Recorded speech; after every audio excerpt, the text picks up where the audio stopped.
오늘도 하나님의 말씀 앞에 조용히 마음을 엽니다. 세상이 요란해도 하나님의 음성은 늘 변함없이 들려옵니다. 창세기 12장 아브람을 향한 하나님의 부르심을 통해 우리 삶의 부르심을 함께 묵상해 봅니다. 여호와께서 아브람에게 이르시되 너는 너의 고향과 친척과 아버지의 집을 떠나 내가 내게 보여줄 땅으로 가라.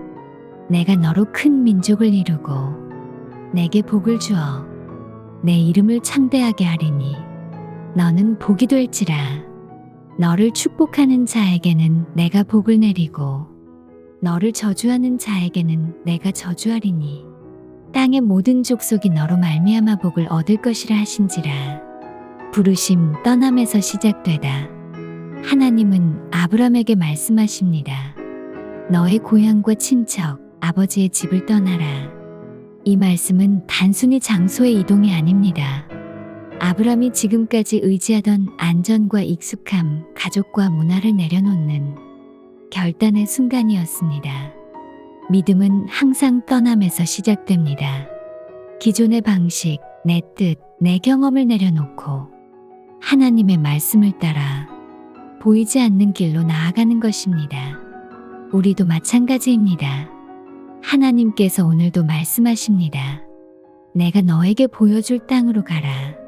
지금 보이지 않더라도 그분의 음성을 따라 발걸음을 내디딜 때 믿음의 여정은 시작됩니다. 보이지 않는 약속, 그러나 분명한 복. 하나님은 아브람에게 놀라운 약속을 주십니다. 큰 민족을 이루고 복을 주며 너의 이름을 창대하게 하리라. 하지만 당시 아브람은 자녀도 없었고 나이도 많았으며 정착할 땅도 없었습니다. 상식으로는 불가능한 약속이었습니다. 그러나 하나님은 환경을 보지 않으시고 그분의 계획과 섭리로 말씀하십니다. 믿음은 눈에 보이는 것이 아니라 하나님의 약속을 붙드는 것입니다. 혹시 지금 내 삶도 이해되지 않는 과정 속에 있나요? 아직 이루어지지 않은 기도 제목이 있나요? 하나님은 신실하십니다. 그분의 약속은 결코 헛되지 않습니다.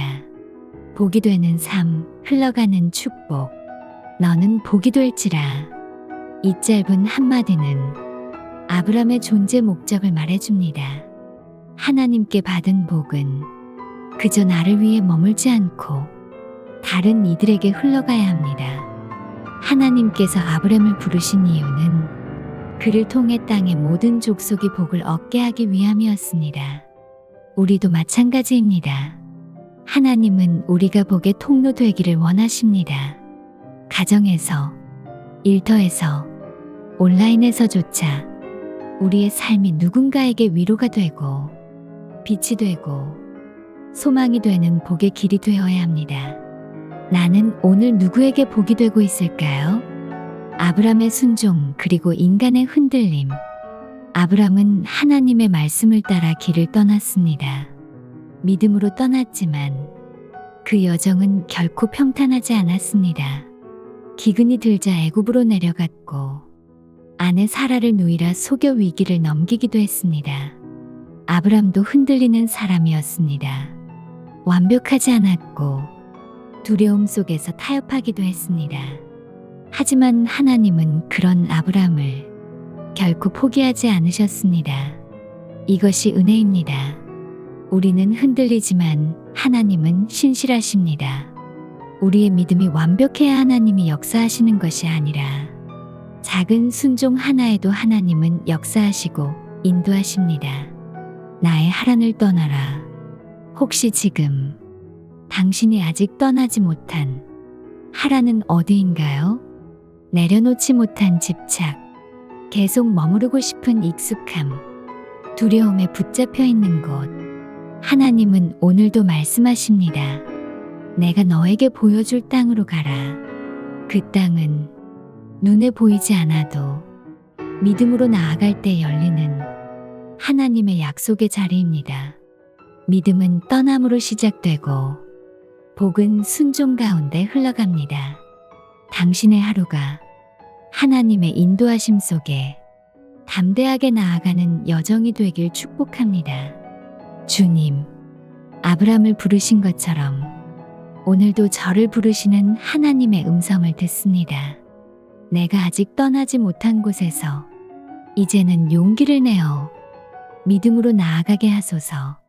보이지 않는 길 위에서도 주님의 약속을 붙잡고 복의 통로되는 삶을 살아가게 하소서. 흔들려도 주님께 다시 돌아오게 하시고 신실하신 하나님 안에 나의 모든 길을 맡깁니다. 예수님의 이름으로 기도드립니다. 아멘.